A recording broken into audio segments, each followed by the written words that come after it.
Welcome, everyone. I'm Barbara Kaufman, Executive Vice President and COO at Newark Regional Business Partnership, and I'm delighted to welcome you all today to the continuation of our Diversity, Equity, and Inclusion mini-series. This series, this is the fourth program in the series. The next one coming up will be on October 28th, and that one will be on healthcare. What we've covered so far are foundational issues, law enforcement, hire, buy, live, and now today we'll be addressing education. We're very proud of all of our diversity offerings that have included half-day training and a series of intercultural lunches that we hope to get back to when we're able to return to in-person gatherings sometime in the spring of 2021 if all goes well. And if it ends up that we have to do a more extended, it may be when we're able to meet outside, but we do intend to get back to those intercultural lunches and the ability to learn about different cultures. I want to say thank you to Maya Curry, who has been a leader in putting together all of our diversity initiatives, and that includes today's program. I also want to thank, and I'll be introducing momentarily, our series sponsor, Quest Diagnostics, and also our event sponsor for today, Kane University. The other program I want to mention for NRBP is a week from today. Our Regional Economic Outlook is normally an in-person event, and we are holding it virtually this year.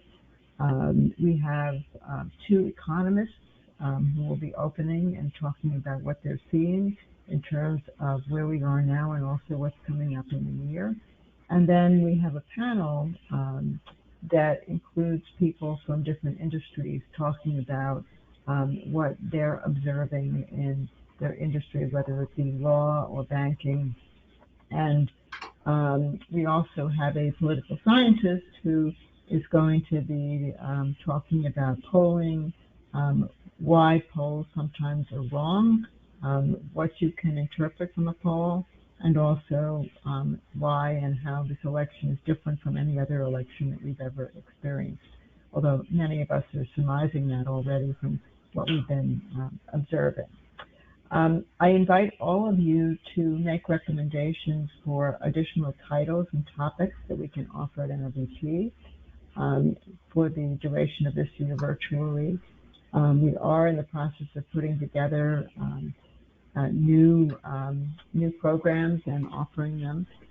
We do want to look at other topics as part of this DEI series, potentially, but also to continue our work in DEI. We think it's very important that we perform a role that is unique in terms of being able to help particularly the smaller and mid-sized businesses. I want to just make one other note about logistics, and that is that I'll be turning this over to Michelle Ricardo from Quest, and then she will be introducing our panel. During the program, during the entire program, you will be muted and off camera. If you want to pose a question, please put that in the questions area, and around 2:45 I will be coming back to review the questions and provide them for our moderator. Please do read your chat box. There's a message there now from Maya with some references. There will be additional notes in the chat as we proceed through the conversation, so please make sure when you see that chat feature come up that you take a look and see what we have. There will be a post-event survey, so we ask you to take a look at that and let us know what you think of this program. And the slides that Tim Eatman will be sharing will be available after the program. So people often ask about that. So with that, I am delighted to turn this over to Michelle. I will be back to moderate the questions, and then our President and CEO, Chip Halleck, will close the program. Michelle.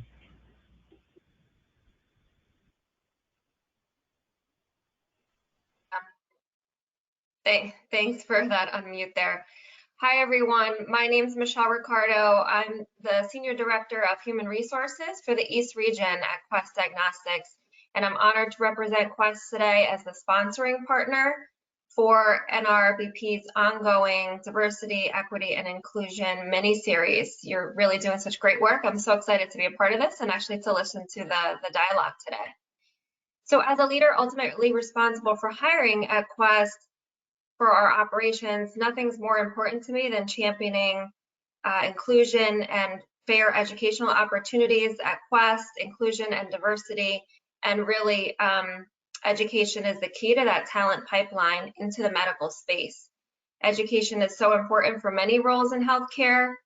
These are the jobs that make a difference in patients' lives or customers' lives. So for us recently, and it's ongoing with our COVID-19 battle, I look at our front line, and were it not for the educational opportunities that these folks would have been given, we wouldn't be blessed with the workforce that we have fighting COVID-19 every day. And I'm really proud of our folks out there, and many of them come from local schools here in the area. Also wanted to mention I am born and raised in New Jersey, very familiar with Newark and the surrounding area. So on a personal note, just happy to be a part of this today. So we have over 5,000 employees right here in New York, New Jersey, Pennsylvania, Newark being at the epicenter of all of this. It's close to our corporate headquarters, which is in Secaucus. Teterboro has really longstanding been our flagship laboratory. You may know that we're building, and it's almost done, almost ready, a new laboratory in Clifton. And part of our vision for Clifton is that it's world-class, automated, high volume, high technology laboratory space. It's also going to be a really amazing and inspiring workplace for our employees. We've built it to continue to grow the business and be able to handle volume that we might experience 10, 20, 30 years from now. So I think about all the talent that needs to find its way into Clifton over the years.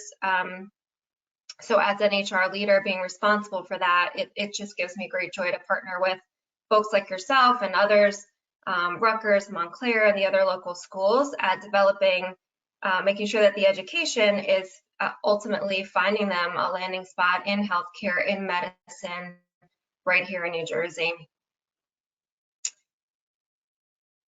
When I look at the list of panelists today, I'm really inspired by all of you, the work that you're doing, the fact that everyone's taking time out to have this discussion, these are important dialogues.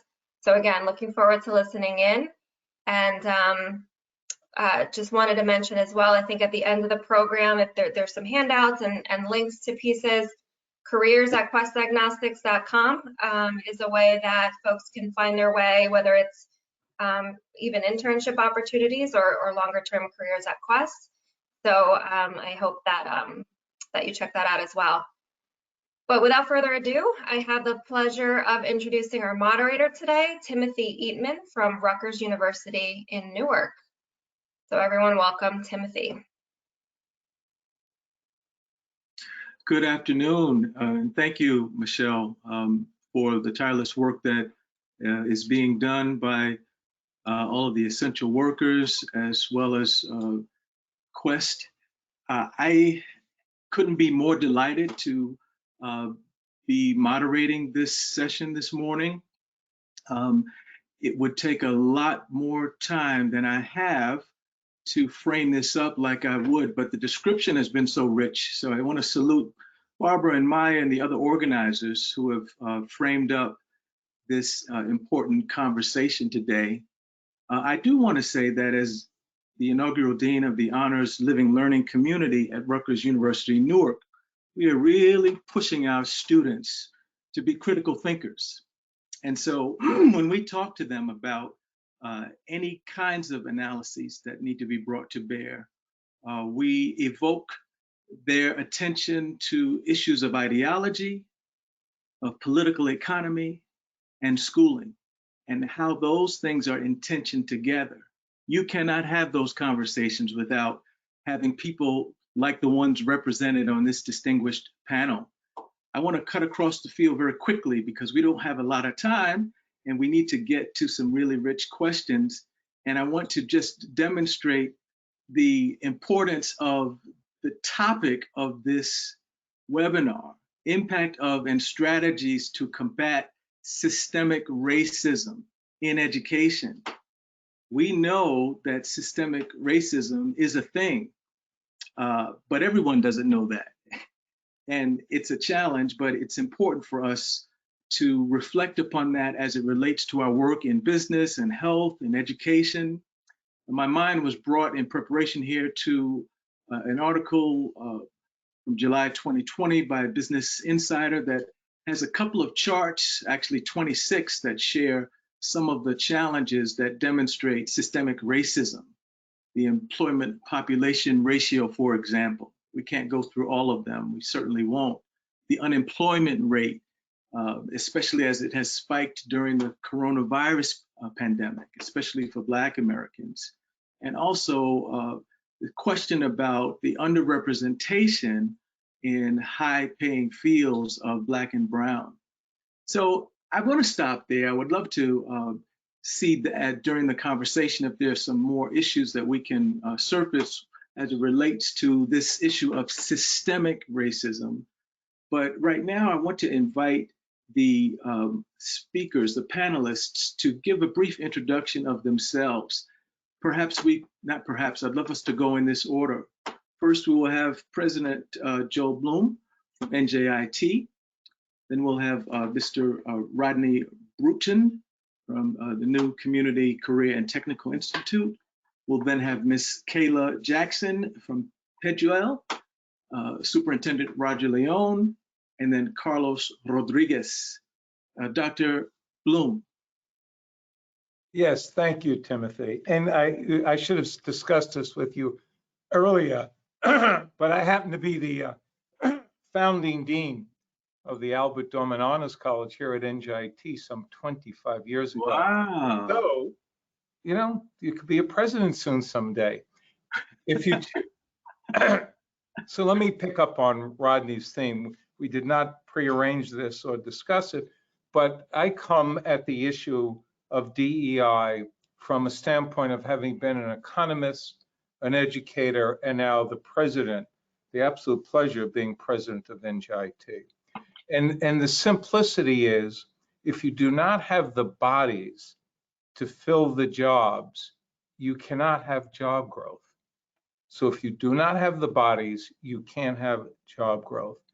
The fields that I am most familiar with are the STEM professionals, scientists, engineers, technologists, mathematicians. The demand for these professions in this economy, in this technology world that we lived in, far exceeds the supply. So students leaving NJIT, graduating with baccalaureate degrees, have 3, regardless of their race or ethnicity. They are leaving here with 3 and 4 job offers in hand. And those job offers very often are accompanied by 6-figure salaries. So to Timothy's point, those are the high-paying jobs, 6-figure salaries. Job growth today and projected into the future for STEM professionals will be double-digit. By 2016, the growth for engineers will exceed 16%. The growth for computer scientists will be double that. The average tech job salary today, average, is $120,000. Compare that to all the other sectors, it's almost double. Again, an economics approach to diversity, equity, and inclusion. However, here's the challenge. Blacks, Hispanics, and women are grossly underrepresented in STEM professions, grossly. They're not the computer scientists, they're not the chemical engineers we need, the data analysts, and without the diversity, we know we are handicapped in those companies, in those industries without that diversity.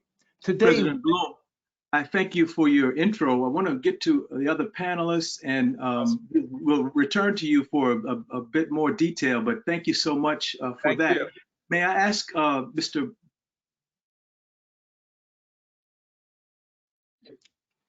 Hello? Hello? Yes. Can you hear me? Yes, Rodney, please. Yep.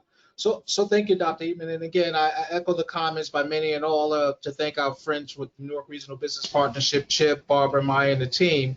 And I think the richness of this conversation includes certainly the traditional 2-year, 4-year post-secondary opportunities for people of color and underrepresented communities. But I think an equally as important part of the work we do is working in the space of career and technical education.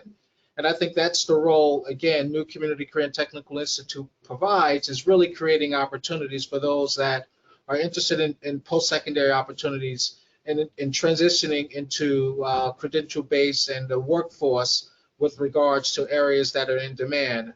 I think the other piece that sets us apart here at New Community is our programs are really based on what employer needs are.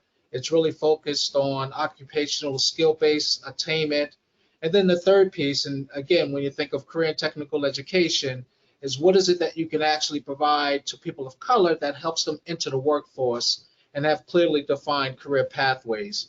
So when you look at the work we have here at NCCTI, it's really based on those key principles that's competency-based, employer-driven, and then transitioning of folks into the workforce. And then the last point and some introductory remarks that I'll make in terms of what sets us apart is our ability to be adaptable. For example, the work we do with community health workers, and we reference what's happening with COVID-19, we were able to create a program to design community health workers who are now working as contact tracers. But how best can you really have a program on the ground that's accredited, that's really established, and then meeting the needs of employers in the workforce? So we'll talk a bit more about how we do that here at New Community. But I think, Dr. Eatman, that really sets the framework of where career and technical education fits into post-secondary opportunities for interested applicants and employers. That's very wonderful, Rodney, if I may. I expect that the attendees are already seeing the range of voices that we have at the table. I want to pivot over to an entrepreneur, Miss Kayla, I hope I'm saying your name right, Jackson. And if you'd give us just a couple minutes of introduction and reflection on your work. Yeah, of course. I'm more than happy to dive deeper into how exactly Petal combats systemic racism, especially in education and in corporate America, as we, get through the interview here, the panel here. But just to give you guys some brief background on what Petal does, I'm a co-founder of Petal. We're based here in Newark. At our core, we are a scholarship marketplace that makes it easier for students to apply to thousands of scholarships using one universal application. So kind of like the Common App for college, but for scholarships. And we also enable corporations to use scholarships as a dynamic diversity hack, for lack of better words, to cultivate, develop, and engage with underrepresented students for professional development and career mobility opportunities. But I'm excited to be on the panel. Thank you so much, Barb, and the team for putting this together. And Maya, we are really excited to dive deep into this conversation today. Thank you so much. Superintendent Leon. Yes, good afternoon. Roger Leon, Superintendent of Newark Schools. We have over 55,000 students with 36,000 in district schools and 19,000 in charter schools, parochial schools, and 2 private schools. We also have over 7,000 pre-kindergarten students, with the majority in early childhood provider sites across the city. As a child of the city who still lives here, I am realizing my dream by serving as superintendent, with the responsibility of helping all children realize their dreams. My responsibility is to make sure that all of the children are being educated and serviced properly, regardless of who and where they live. My job is to set high expectations, celebrate when we've met them, and then even set higher expectations thereafter. Within the organization, I also have the responsibility to ensure diversity, equity, and inclusion throughout all that we do, including procurement, vendors, and human resource hiring practices, just as a few examples. Thank you. Great, thank you, Superintendent. This is Maya, by the way. I think that Dr. Eatman just had a tech issue, so I'm sure he'll be entering back in. But Carlos, we're gonna pivot it over to you to give your introduction. Thank you.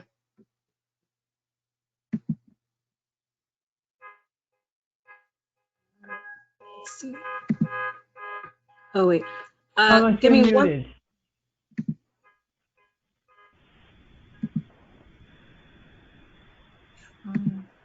There you go. All right, let's start this all over again. Good afternoon, all. It's a pleasure and honor to be with you this afternoon. My name is Carlos Rodriguez. I'm the Associate Vice President for Student Success and Retention at Kean University. Kean University is the fourth largest public university in New Jersey, and it's located ideally between the city of Newark and the city of Elizabeth. And my job at Kean University happens to be a new job under the leadership of President Repollet. And if you're not familiar with our president, President Repollet, let me share 3 quick facts about him. He's a first-generation student, a Kean alumnus, and a proud product of EOF. Why do I mention that? Because he is the mirror image of our typical student that arrives on campus. So in my division, the Division of Student Success and Retention, we house programs like EOF, which is the Educational Opportunity Fund, the Passport Program, the Spanish-speaking programs, and other programs that are specifically designed to provide equitable access to students who, in many cases, are first generation. About 60% of our students happen to be first generation students. But let me not just highlight first generation students, let me point out that we're also committed to the inclusion of disability services, gender expression, race.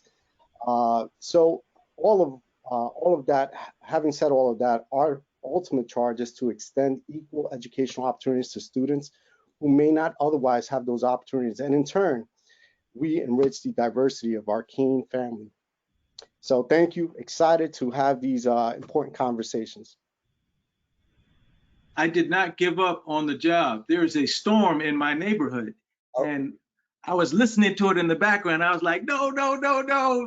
Superintendent Leon is about to speak, and it went out. So I'm glad that I'm able to come back, and thank you so much for continuing, and Carlos for sharing your thoughts. I have some targeted questions, and I wanted to ask each of you, and maybe in more of a conversational way, to just talk a little bit about how are you involved in different aspects of education? Some are more clearly fit than others, but how do you organize your organizations recognize and combat systemic racism in education? And I know Kyla is jumping at the bit to address that, but specifically, how are you working to increase access to and to provide support for students from diverse groups to ensure meaningful diversity among your staff and your leadership positions? And again, maybe we can just have more of a conversational flow here.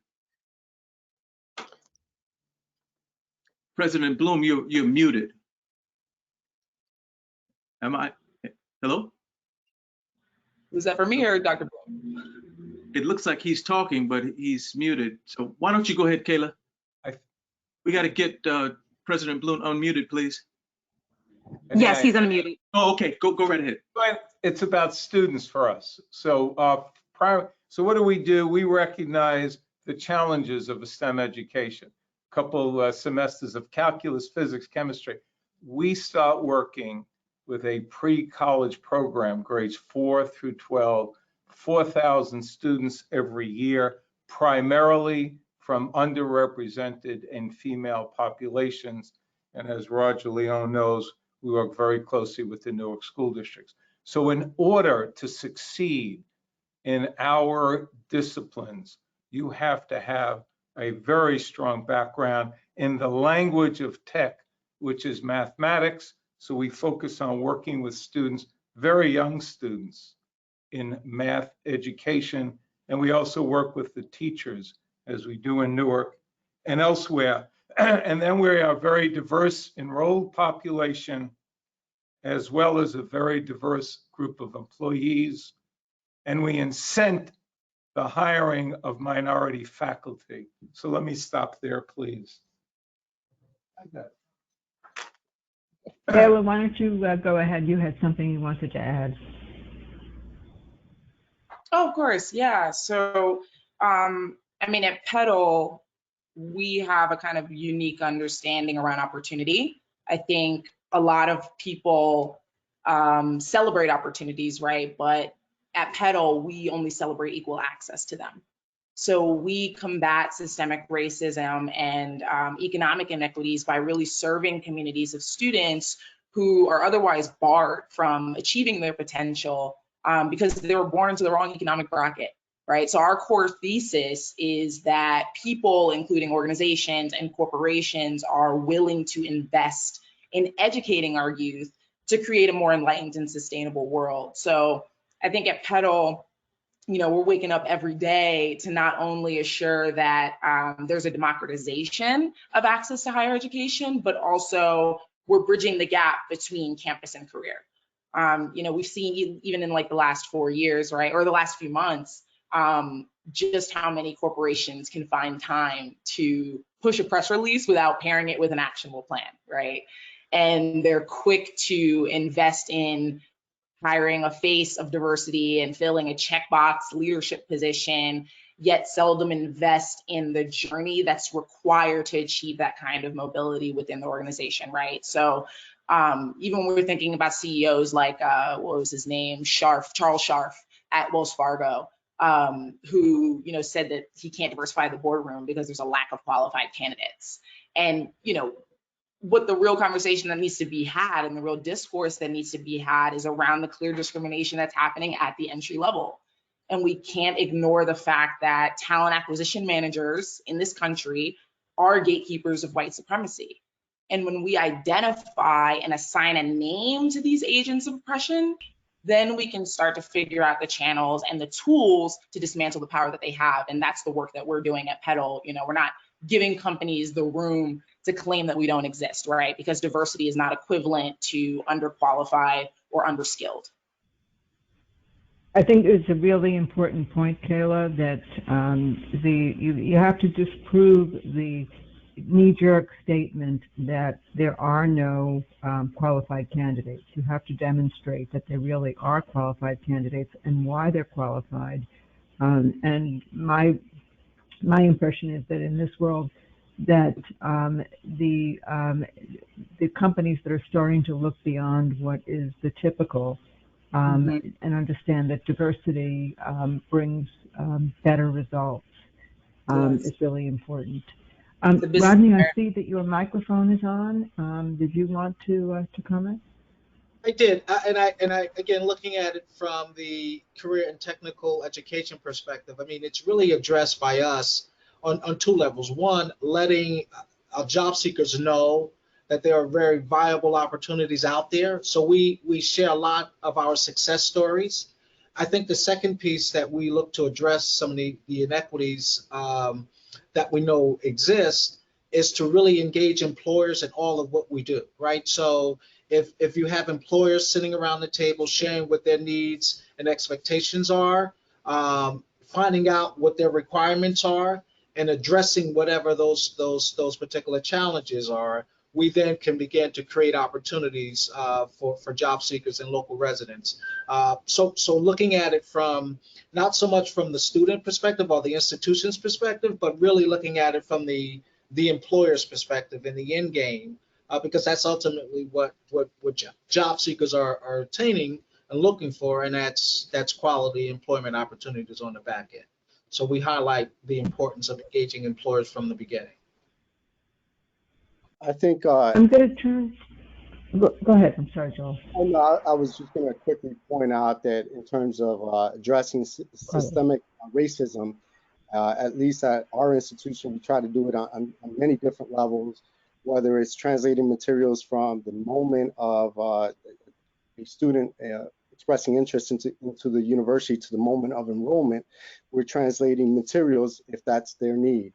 But once they arrive on our campus, we are working diligently to make sure that their resume is a living document, so that by the time that they graduate, they have had opportunities for internships and networking opportunities, so that they are on the same even playing field as perhaps someone who has somewhat, I would say, a birthright and privilege. And so we're trying to make sure that we find common ground between our students and some of those other students, so that a student who has a C average and access to wealth is not being promoted or having access to a job where one of our students who's less affluent with an A average may not have that same opportunity. So we're working hard to make sure that we close those opportunity gaps.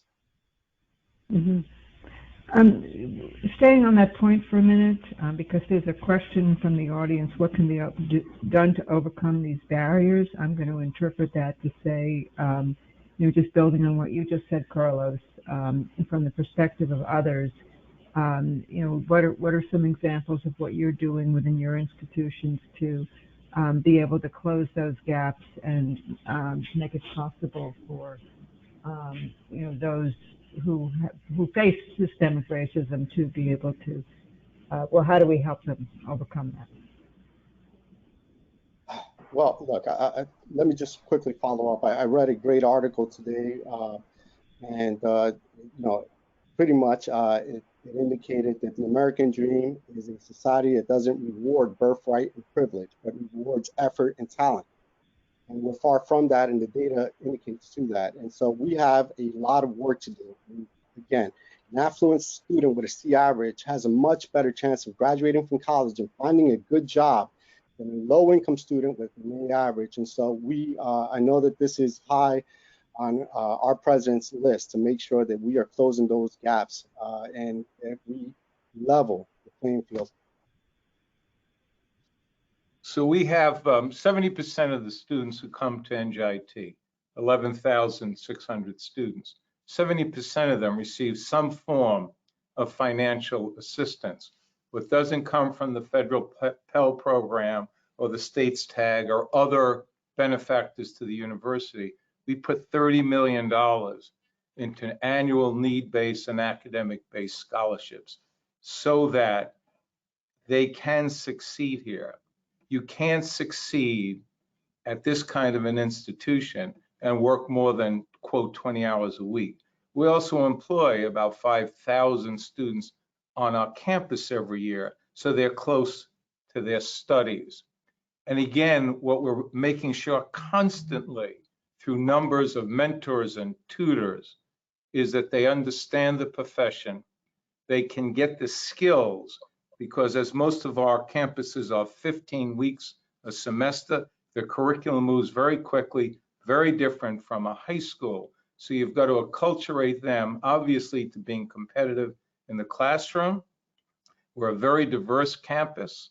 We are ranked in the top 20 for graduating African-American engineers with baccalaureates, similarly African-American, Hispanic in engineering and in computer science. Starts again from pre-college, get them in programs, build a lot of support around them, and then they leave here and it transforms their life with the kind of jobs, careers, and salaries that they make. That's a great point that Dr. Bloom just pointed out, the financial aspect. One of the things that we pride ourselves at Kane is just we have the lowest debt in terms of students graduating, and that makes it possible. I know myself personally, I was a student in that situation where the finances were incredibly important. So that's an amazing point, Dr. Bloom. And that's where PEDAL comes in, because with having that easy entry to apply for the scholarship, it allows for greater possibility of attaining one. You might not know of some of the scholarships that PEDAL has in its portfolio. And I would think anyway that, and Kayla, you may want to elaborate on that. You're muted. There you go. Hear me now? Yeah, so we have, to your point, we have a little over 1.2 million students on the platform, majority minority communities, so Indigenous, Latinx, Black, women and non-binary femme, So we're always looking to engage in partnerships and, just acquire more students to get them as much access to this education as they deserve. I know that I started Petal for that reason exactly. It was my problem, and I felt like I needed to do something to solve it. So I think the democratization of the scholarship application and just the ease of use just widens and broadens those horizons for students. And we serve a lot of NORC students as well, so that we're brick all the way through and through. Well, I'm glad to see Tim back. Tim, what I've been doing is weaving in a few of the audience questions. Yeah, and I'm literally in the dark. So I'm happy to turn it back to you. Yes, my apologies. I'm literally in the dark. I'm literally in the dark, but I apologize. I'm doing my best here on cell phone service. Oh my. Superintendent Leon, I think we were to you now. We were wondering, am I being heard? Yes. Maybe I should just give up. No, we hear you. Am I being heard? Yes. Okay. I'm sorry.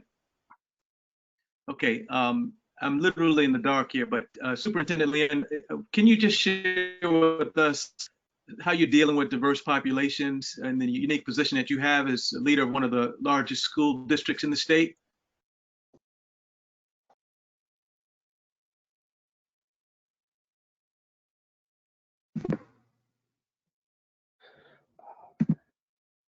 Lord have mercy. Superintendent, you are muted. I am trying to unmute you. Barbara, I think I need to turn over this moderating to you. I think you unmuted me now because I wanted in on the last conversation. Ultimately, my job is to inspire and educate the students in the great city of Newark. I don't have to create them. They are already here. They're in every single household, in every single apartment building throughout our great city. And our task, as Kayla was mentioning before, we have a big both and responsibility. In one hand, to make sure that we're inspiring and educating them very, very well. And then ultimately, in order to actually combat systemic racism, we have to ensure that all of our staffing and hiring practices are very reflective of the core values that we speak of. And just real briefly, I created, since my start with the assistance of actually Dr. Repollet, the Principals Equity Group, which consists of principals in the district who have the charge of assisting me with recommendations and practices and policy changes to address these same very issues that we're raising today. And I just wanted you to know that one of our 5 core values is equity, where we disrupt and rebuild every practice, policy, resource distribution, and system that may act as a barrier to opportunities for all. That is actually what this school district has in fact become, and it is the charge of what we will do. As it relates to students immediately, we just launched new Amistad curriculum, new Black and Latino studies curriculum, and an entire civic and engagement piece that by next week, I will have in just 3 years registered over approximately 3,000 high school students to vote. Our summer reading list, which is a required reading assignment that every single student is required to do upon their return to school in the new year, consists of authors who look like our students and stories that inspire them with themes and accomplishments made by Black and Brown characters. This is not fiction. This is actual real life. And what we are doing is imposing on everyone's thinking that the greatness that exists in our city can in fact have their dreams realized.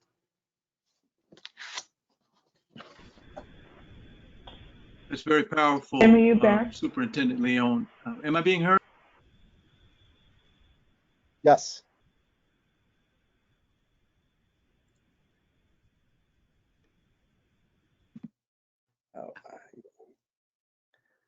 Tim, I'm sorry. Now we can't hear you again. I apologize. Yeah. I'm not. I'll pitch in, Maya. I just want to just turn to an audience question, and then Maya, if you don't mind, if Tim doesn't come back on, then if you could read from the questions that we developed prior to today, but I'll just flip things around for now and read some of the audience questions. I'm hoping that I get this one correct from what the person has written. My team works with companies in developing and maintaining diversity maturity, and it is a challenge. That said, with so many leaders afraid to acknowledge the need for change and the desire to quickly fix their DEI challenges, how do you suggest that we move forward? Anyone want to pitch in on that one?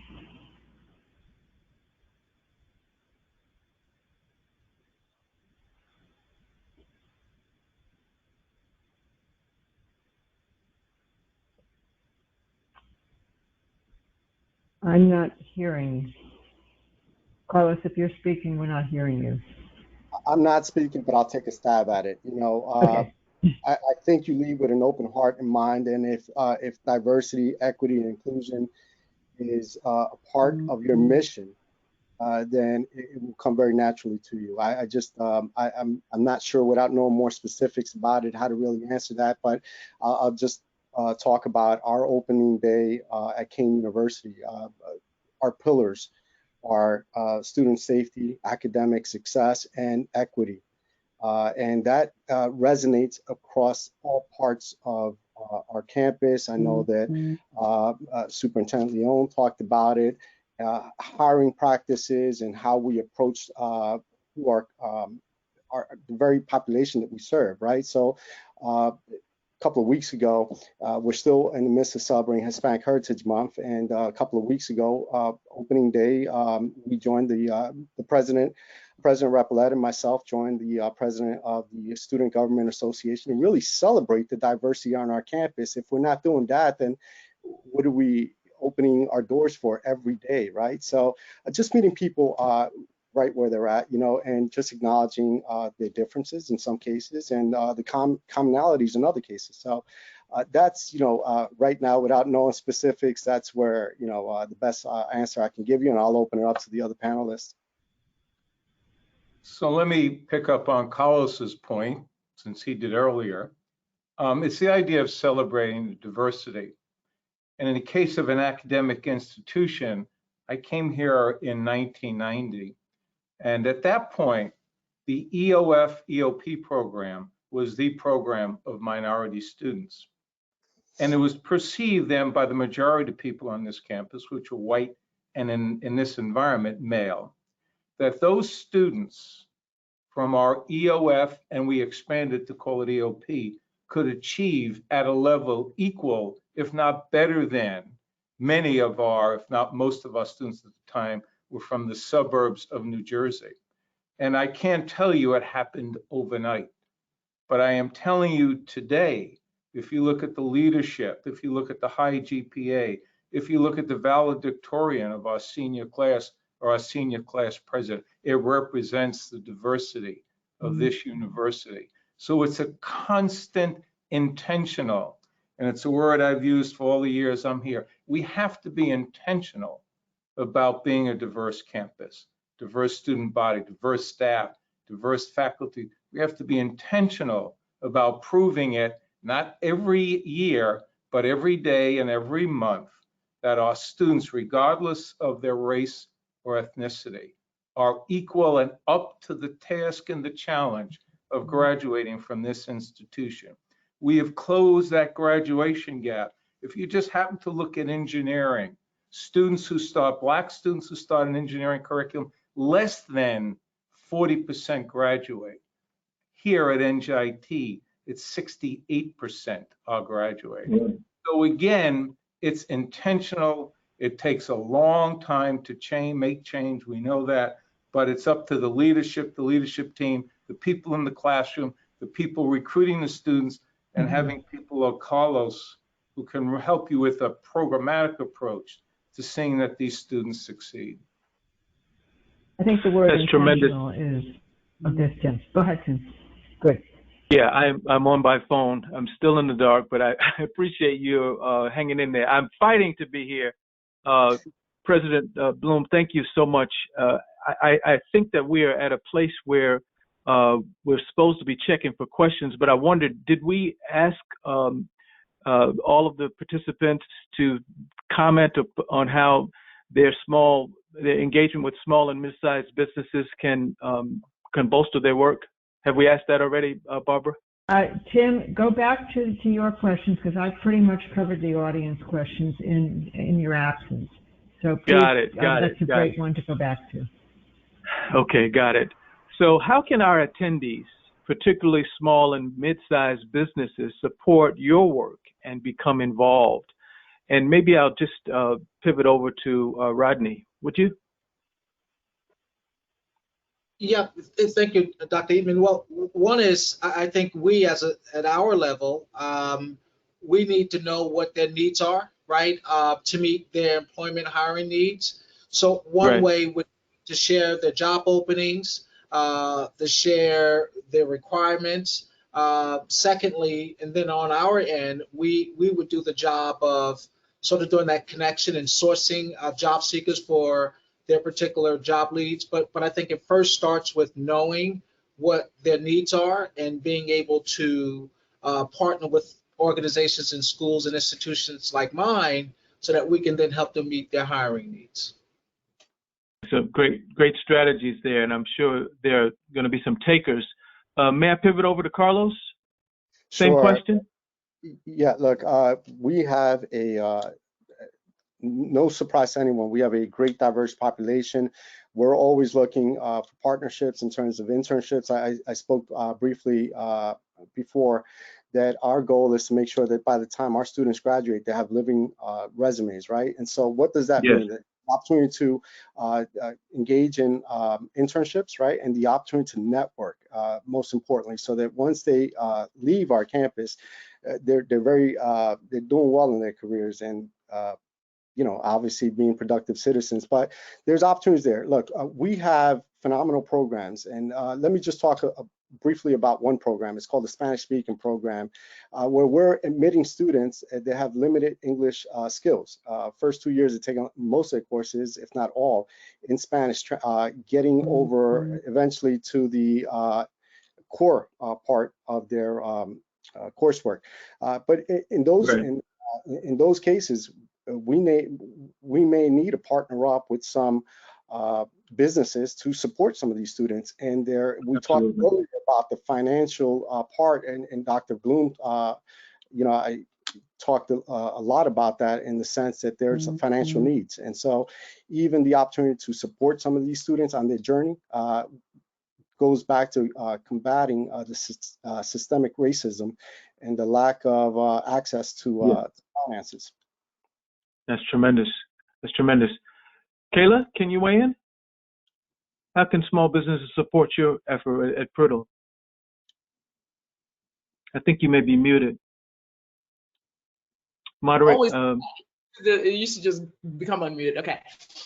So I think to give some context to my ask, just for the audience to know, my co-founder Chiza and I, we started Petal out of our dorm room at Rutgers University, and it was largely out of frustration that most of our friends were dropping out of school, not because they didn't deserve to be there or they didn't earn their place, but simply because they couldn't afford it, right? And even my story is very much woven into the fabric of this company.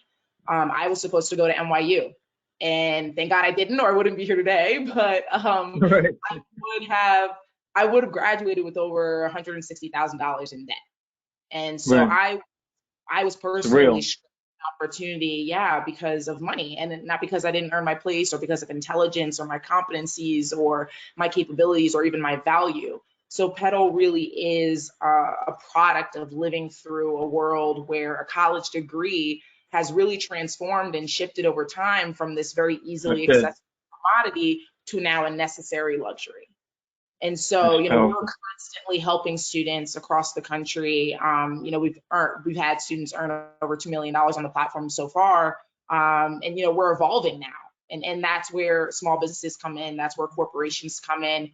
We pair corporate engagement and Right. professional development into the life cycle of our user experience. So one day we can look back at the data and say, Petal was responsible for helping corporations recruit and source to reflect the changing face of the modern workforce, right? And it's important to us that we do it here in Newark, and we partner with businesses here and corporations here, because this is our home, right? We've the changes. Some people call it a shift, some people call it economic development, but let's call it what it is. Newark is being gentrified, and it's really my job, and I feel like it's my duty to help corporations right here in our backyard, right, to engage and include the community of underrepresented youth that makes Newark home, right, to Roger's point.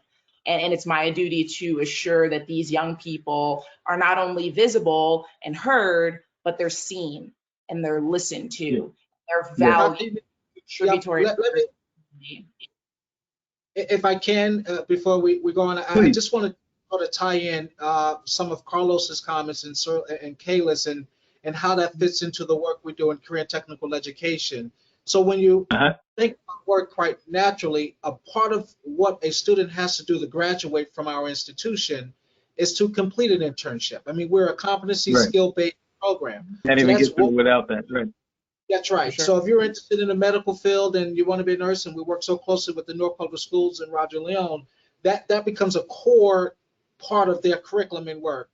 And then the second piece, to Kayla's point, that's really important in career technical education and in what we do here at New Community, is the idea of student debt and graduating and completing a program and being able to enter the workforce with very little student debt, right? So you're talking on average, our students transition into the workforce with a starting hourly salary of about $18 to $19, $20 per hour, but with zero debt, right? And the work we do has clearly defined career pathways so that student, the graduate, can then go on to a 2-year or 4-year institution, but with no student, right? So combining which those is significant. Absolutely, with competency-based education that includes work-based learning activities like an internship and externship, but also, finishing with a credential and no student debt is a real clearly defined way to help people of color access opportunities and create a sustainable life for themselves, their family, and ultimately the community. So that's the importance of the work. I just want to get in on the student debt issue. Please, because it's a bit of a facade. It's not the student debt, it's the default that students do not pay back.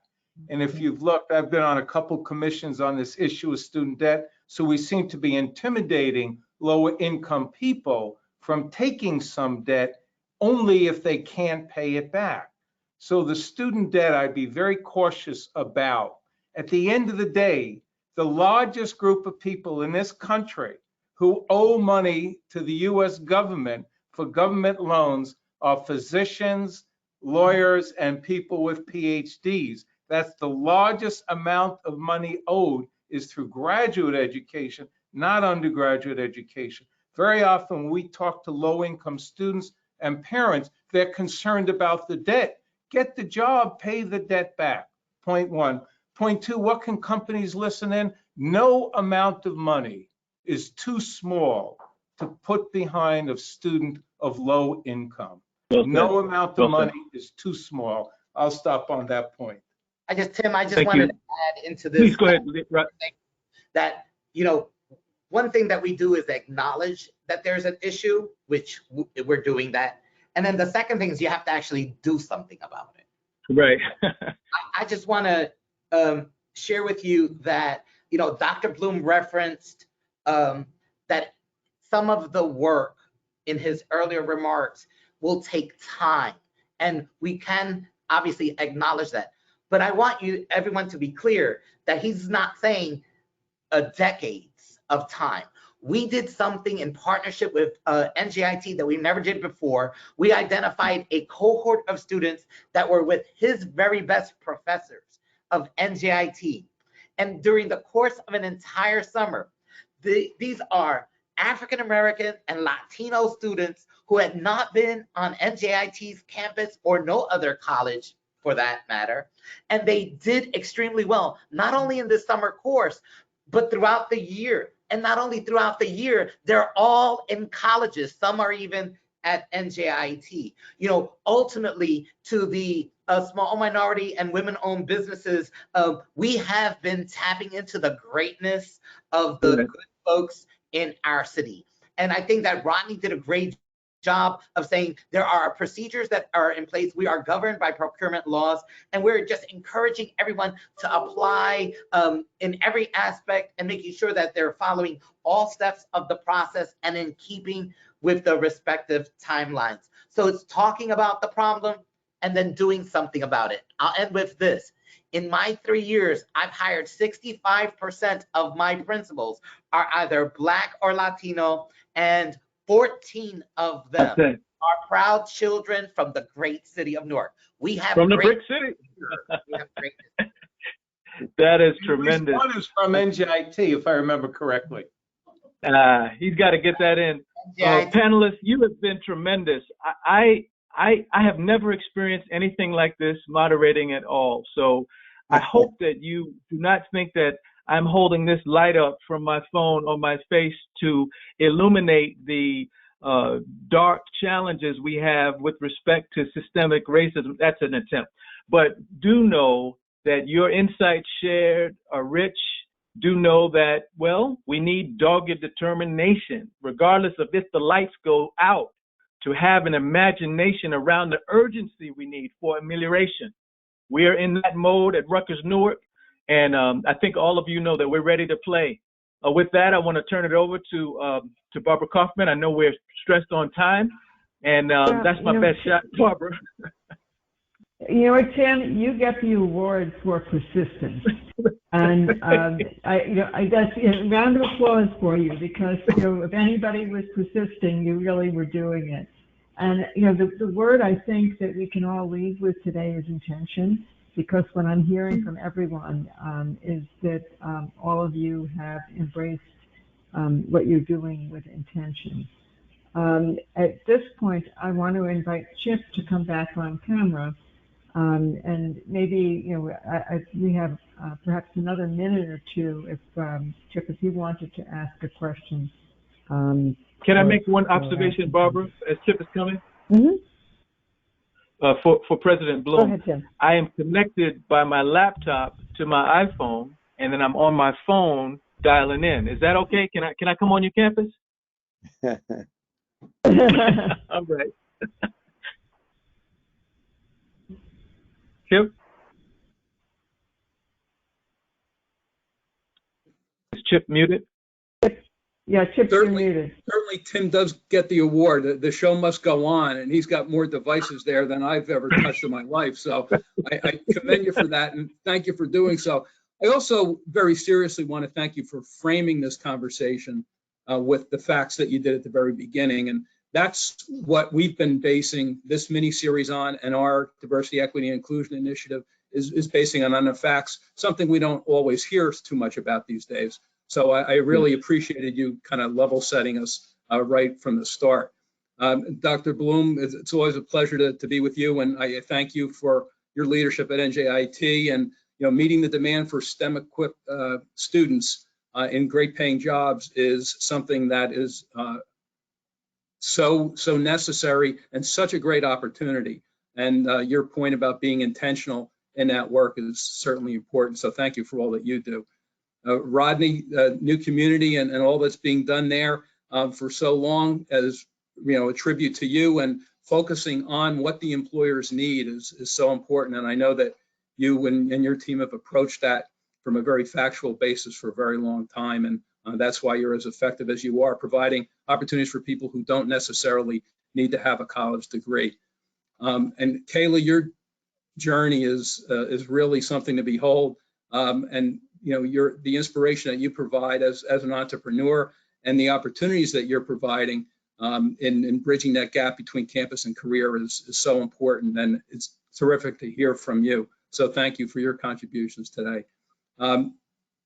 Superintendent Leone, the size and the scope of Newark Public Schools is tremendous, and the work that you're doing in setting those high expectations and then having those students meet them is a great story to tell, and certainly a great pride for you to have that happen. And we've seen it in the students that we've had in our Young Entrepreneurs Academy that we've worked with Newark Public Schools for the last 5 years. And I have to say, we always are excited by the students' commitment, their creativity, and it's just a small sliver of the number of students that have the same attributes here in the city. So we look forward to helping to celebrate all your success. And Carlos, at Kane, the student success and your determination to create equitable access is just tremendous. And I know you're committed to that. The new president there is committed to that as well. And you're off to a terrific start on that journey. So with that, finally, I'd also like to thank Quest for their commitment to this series and their commitment to diversity, equity, and inclusion and all they do. And frankly, to their commitment to the good health of all of us as they go forward and do the testing and things that we need to see our way through this pandemic. So with that, I will once again thank you all very, very much for spending time with us today and sharing your expertise. Thank you to all of our members and other invited guests who've had the opportunity to hear these leaders. Please think about what was said as far as how you can contribute to a student's success. As was said, there's no amount of money that's too small, and certainly time is something else that's priceless that you can give as well. So thank you all once again. We look forward to seeing you all at the next installment of this series when we have a very similar discussion talking about healthcare disparities.